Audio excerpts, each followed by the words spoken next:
Chairman साहब, मैं किसी बजट के ऊपर कोई बात ज़्यादा करना नहीं चाहता। मुश्किल हालात में बजट बन रहा है, criticism for the sake of criticism नहीं, लेकिन मैं आपको मे डे की कॉल से स्टार्ट करूँगा।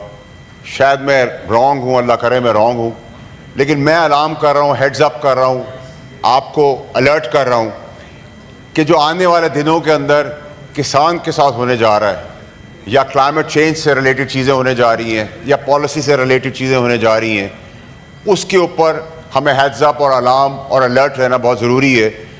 क्योंकि हमने तबाही की है गंदम में पहले भी, और गंदम ने हमने पूरे पाकिस्तान में इस बार भी तबाही की है, नुकसान किया है, कीड़े पड़ गए हैं।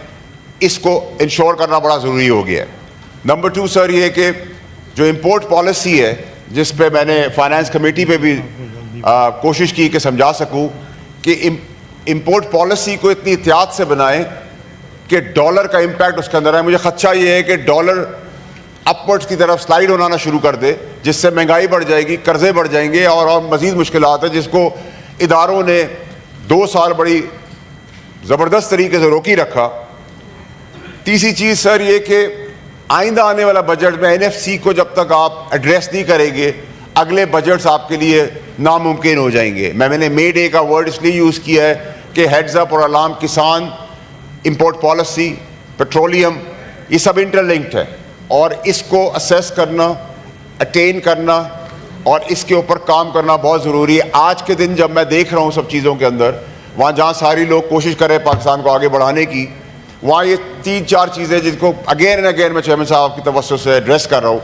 अगेन मेरा है कि फार्मर्स, किसान की पॉलिसी क्लाइमेट चेंज को मद्देनज़र रखते हुए और उनकी मज़ीद आने वाली मुश्किलात जो मैं देख रहा हूँ, शायद मैं गलत हूँ, और जो गंदम के साथ खिलवाड़ हो रहा है, फूड सिक्योरिटी का एक पाकिस्तान के अंदर मसला मुझे नज़र आ रहा है आगे, और इम्पोर्ट पॉलिसी के ऊपर बहुत अग्रेसिव स्टांस दिया जा रहा है। उस स्टांस के अंदर डॉलर स्लाइड हो सकता है। NFC का मैंने आपको जिक्र किया कि इसके अंदर सूबों को आपको बिठाना ज़रूरी हो जाएगा, क्योंकि अगला बजट नामुमकिन है इसको एड्रेस किए बगैर। एसेट मैनेजमेंट के ऊपर शदीद तहफ़्फ़ुज़ात हैं, उसको एड्रेस करना बड़ा ज़रूरी है इस बजट के अंदर। पेंशनर्स का बहुत इंपॉर्टेंट इशू है, उसको बहुत डेलिकेसी और बारीक बीनी से देखना ज़रूरी है कि उसको किस तरह एड्रेस किया जाए, हैपहैज़र्ड तरीके से हम ना जाएं। इसी तरह सर प्रॉपर्टी में मैंने रिक्वेस्ट की थी कि 7E का जो टैक्स है उसको हटा दिया जाए।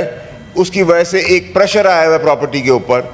सेलर का आपने टैक्स बढ़ा दिया है, बायर का कम कर दिया तो ऑफसेट हो गया, तो उससे भी कोई फ़ायदा नहीं होना, उसको भी एड्रेस कर रहे हैं। रीट को 99A जो उसकी शिक है उसको मजबूत करें ताकि इकॉनमी डॉक्यूमेंटेड हो, प्रॉपर्टी उठे, फ्लाइट ऑफ कैपिटल जाना रुक जाए।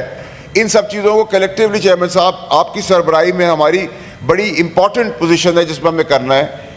आखिरी 2 चीज़ें ये कि FBR चेयरमैन साहब लंगड़ाल साहब बहुत नेक नियति से काम कर रहे हैं, कोशिश कर रहे हैं, साफ गो आदमी हैं, ब्लंट बात करते हैं, जब गलत होते हैं पीछे हट जाते हैं, हम गलत होते हैं हम पीछे हट जाते हैं। हमने उनको भरपूर ताउन किया है, उनको गाड़ियाँ भी 1000 दे दी है, 1087 गाड़ियों का भी हमने लेटर 1 घंटे में विड्रॉ करके उनको दिया। कंपटीशन उन्होंने क्रिएट कर दिया, डिस्काउंट ले लिए, करोड़ों रुपए का फ़ायदा फाइनेंस कमेटी की वजह से हुआ, वो उसका हिस्सा नहीं थे, उन्होंने उसको एड्रेस किया। फाइनेंस मिनिस्टर भी बड़ी कोशिश कर रहे हैं नेक नियति से। हमारा काम अभी क्रिटिसिज्म गवर्नमेंट को नहीं कर रहा है कि हम क्रिटिसाइज़ करते रहे, पाकिस्तान की ओवरऑल सिचुएशन के अंदर हमने इसको आगे बढ़ना है। तो ये जो FBR के अंदर जहाँ उनकी काविश अच्छी है, जिधर फाइनेंस मिनिस्टर कोशिश कर रहे हैं, जहाँ इन चीज़ों को एड्रेस करने की जरूरत है, लेकिन ये सर अरेस्ट, नैब अरेस्ट कर लेगी, पुलिस अरेस्ट करेगी, FIA अरेस्ट करेगी, एंटी करप्शन अरेस्ट करेगी, हर कोई अरेस्ट करेगा, खाने में अरेस्ट करेगा, खड़े होने पर अरेस्ट करेगा, सांस लेने में अरेस्ट करेगा, बैठने में अरेस्ट करेगा। तो फिर सर हथकड़ियाँ लगाए हमें भी, सबको अरेस्ट करें एक साथ। अगर अरेस्ट करने से आपका मुल्क आगे बढ़ता है तो सबको अरेस्ट कर लें। ये अरेस्ट आप अगर कारोबारी को, पान का खोखा चलाने वाले को भी तहफ़्फ़ुज़ ही देंगे जो दूसरे मुल्क दे रहे हैं, तो फिर फ्लाइट ऑफ कैपिटल रोकने की आप बात करते हैं, आप इन्वेस्टमेंट की बात करते हैं, ये हम डिस्कशन का हिस्सा भी नहीं बनाएंगे। ना ये पावर्स हम किसी को देने जा रहे हैं, ना ये होनी चाहिए। इन सब चीज़ों को सर बड़ा कलेक्टिवली चेयरमैन साहब आपकी सरबराही में सेनेट के सारे हाउसेस के अंदर ये बड़ा इंपॉर्टेंट है। और ये जो मैं अलार्म, हेड्स अप, अलर्ट आपको जारी कर रहा हूँ, इनको बड़ा स्पेसिफिकली आपको देखना पड़ेगा, क्योंकि आइंदा आने वाले दिनों में मुझे नज़र आ रहा है, शायद अल्लाह करे मैं गलत हूँ, लेकिन अभी तक तो अल्लाह की मेहरबानी में हर जगह ठीक ही रहा हूँ, और शायद ठीक इसलिए रहा हूँ चेयरमैन साहब कि मुझे जो ट्रेनिंग मिली है सियासत की, उसमें मुझे ट्रेनिंग में पहले मैं खुश नसीब रहा कि मुझे खान साहब से मिली, फिर मैं खुश नसीब रहा कि मुझे जरदारी साहब से मिली, और अब मुझे गुरु मौलाना साहब से मिल रही है। तो अगर इतने सारे उस्तादों के बीच में अगर मैं उनका शागिर्द हूँ तो आप समझ सकते होंगे कि मेरी कैपेबिलिटीज़ भी कितनी है। और मौलाना साहब ने जो बात की मैं उसको इंडोर्स करूँगा इधर, कि बजट से लेके हुकूमत चलना और बनना में ये सब लोगों की मौजूदगी का बड़ा रेलेवेंस है। इस रेलेवेंस को मज़ीद हमने आगे बढ़ाना है। कामरान मुर्तज़ा साहब ने कहा कि मैंने उनको इनवाइट किया, इनवाइट तो आप मेहमान को करते हैं।